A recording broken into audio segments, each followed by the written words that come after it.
Welcome back once again for more tales of creepypastas written entirely by AI. From the realization of nowhere, one loyal dog's perspective, and a dollmaker's terror upon the townsfolk. The midnight train to nowhere. In the heart of the bustling city, among the labyrinth maze of the tracks and schedules, a mysterious train existed. A midnight train to nowhere. It wasn't listed on any official schedule or map, known only to a select few who had heard whispers of its existence. One fateful night, John, a weary commuter, stumbled upon the elusive platform. The platform appeared deserted, and there was no signage, no attendants, no indication of its destination. But there, in the dim moonlight, the midnight train to nowhere waited. Its doors opened as if beckoning to him.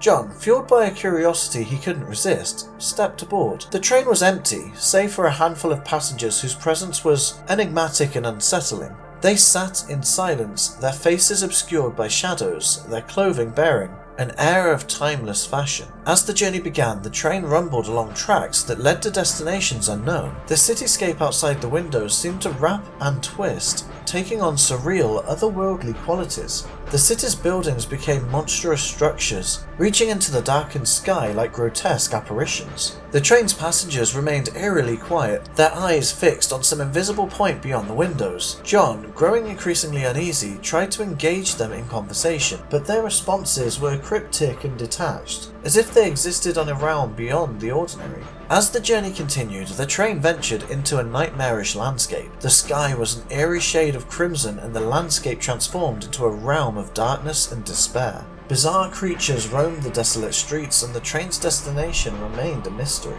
Fear gnawed at John as he realized that the midnight train to nowhere was a gateway to a place that defied reason and reality. The passengers, it seemed, were trapped in an eternal purgatory, their souls forever bound to the enigmatic journey. The train's final stop was nowhere, a realm of eternal twilight and haunting uncertainty. The passengers disembarked in silence, disappearing into the surreal landscape, their purpose and fate forever obscured. As the train pulled away, John was left alone on the platform, the echoes of the bizarre journey lingering in his mind. He had glimpsed a world that defied comprehension, a place where the rules of existence were rewritten, and the boundaries of reality had no meaning. The midnight train to nowhere was a journey that would haunt John's nightmares, a reminder that there were places and experiences that existed beyond the boundaries of understanding, and that some secrets were best left undiscovered.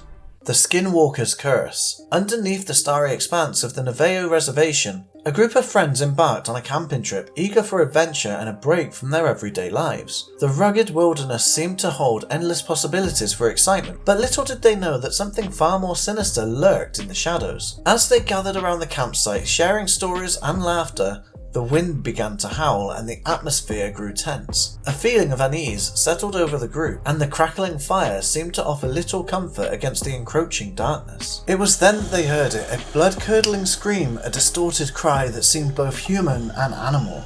A sense of dread fell over the friends as they realized they were not alone in the wilderness. A figure emerged from the darkness, its form shifting and twisting, morphing into grotesque shapes. It was a skinwalker, an entity known for its ability to assume the appearance of others. The friends were trapped with a creature that could take on their identities, and it was hunting them. As the night wore on, the paranoia and fear gripped the group. They couldn't be sure who among them was still human and who had become a vessel for the skinwalker. The creature's taunts and mimicry of their voices sent shivers down their spines. The friends realized that they had to outwit the skinwalker to uncover its true form and prevent it from assuming their identities. Their trust in each other was put to the test as they devised a plan to confront the creature and uncover its weakness. The tension in the group reached a breaking point as the Skinwalker's games grew more sinister. It exploited their fears and insecurities, using their own voices to torment them. The friends had to rely on their knowledge of Navajo legends and lore to find a way to defeat the shape-shifting entity.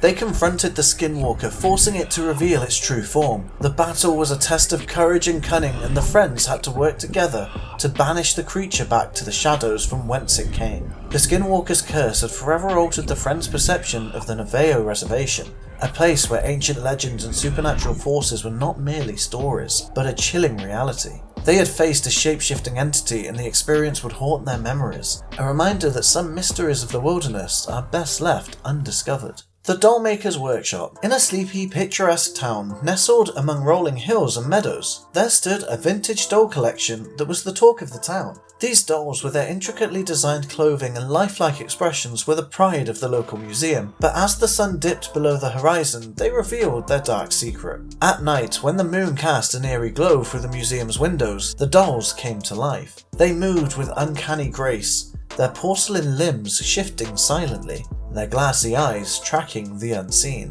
The townspeople whispered tales of hearing faint, unsettling whispers emanating from the locked museum doors. The key to this enigma lay in the town's reclusive dollmaker, a mysterious figure known as Agnes Grey. Her secluded workshop nestled in the woods held the key to the sinister connection between her creations and the town's missing children. The dolls bore an uncanny resemblance to the children who had disappeared over the years. Each doll was meticulously crafted, capturing the essence of their human counterparts with chilling accuracy. The townspeople couldn't shake the eerie feeling that the children's souls had been somehow bound to the porcelain figures. As the town delved deeper into the mystery, they discovered that Agnes Grey's life was shrouded in tragedy and darkness. Rumours of her obsession with the supernatural and her experiments in soul transference began to surface. The townspeople wondered if the missing children had been victims of her sinister creations. The dolls in the museum's collection were a conduit for Agnes Grey's twisted ambitions. They whispered secrets in the night, secrets of what had transpired in her workshop, secrets that had been locked away in their porcelain hearts. The townspeople soon realised they needed to confront Agnes Grey and uncover the truth. They journeyed to her secluded workshop where the air was thick with a scent of freshly baked porcelain and the eerie echoes of her haunting laughter.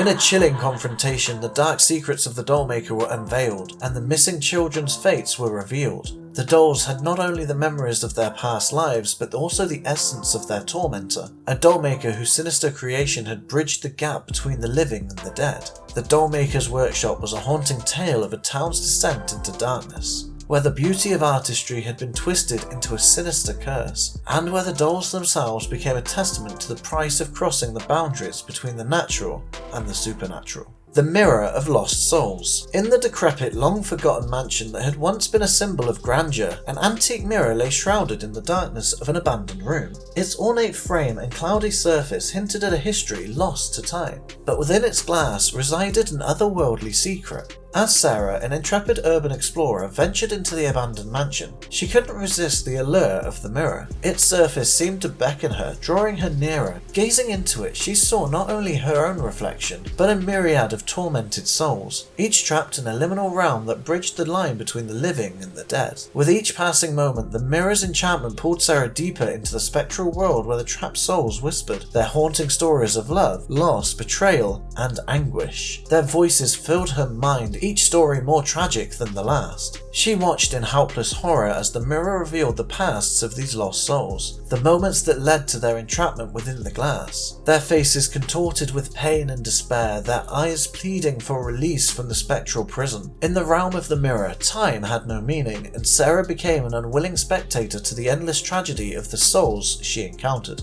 The stories they told were a reflection of the darkest corners of the human experience, a tapestry of suffering and sorrow. The mirror's allure was inescapable, its power irresistible. Sarah was drawn deeper into the stories, the soul's pain becoming her own. She began to fear that in her obsession with the mirror, she might share their fate, trapped in a realm where the echoes of the past reverberate endlessly. Desperation set in as Sarah realised that she needed to find a way to break free from the mirror's enchantment and release the trapped souls. But with each story she uncovered, each lost soul she encountered, the task became more daunting and the mirror's hold on her grew stronger. The Mirror of the Lost Souls was a chilling testament to the price of curiosity and the consequences of tampering with the boundary between the living and the dead.